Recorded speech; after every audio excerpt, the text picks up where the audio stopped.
Currently, TM COPD is uncontrolled because the patient is still experiencing symptoms of breathlessness frequently. Based on the patient's CAT score of greater than 10 and the 2 exacerbations in the last 12 months, the GOLD guidelines classify him as a GOLD Group D patient.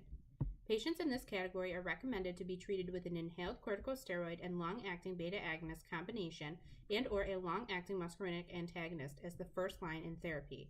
Additionally, the guidelines recommend keeping a short-acting medication such as a short-acting muscarinic antagonist on board for treatment of sudden symptoms.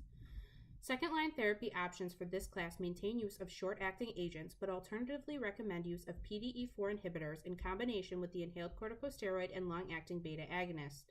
Use of the PDE4 inhibitor is a second-line option because of the increase in possible side effects with these medications. The non-pharmacologic therapy recommendation for patients in GOLD Group D is pulmonary rehabilitation, which can improve exercise tolerance and symptoms of dyspnea and fatigue. Additionally, it is recommended for all COPD patients to receive both the flu and pneumonia vaccines. It is recommended for this patient to continue the use of Advair fluticasone salmeterol 250 50 micrograms, 1 puff twice a day, and add on Atrovent ipratropium bromide 20 micrograms, 2 puffs 4 times a day as needed, and Spiriva tiotropium bromide 2 oral inhalations of 2.5 micrograms each once daily. The patient is recommended to receive the flu and pneumonia vaccines as well as begin a pulmonary rehabilitation program. The patient is reminded that for acute symptoms, that Atrovent should be used as opposed to the other medications.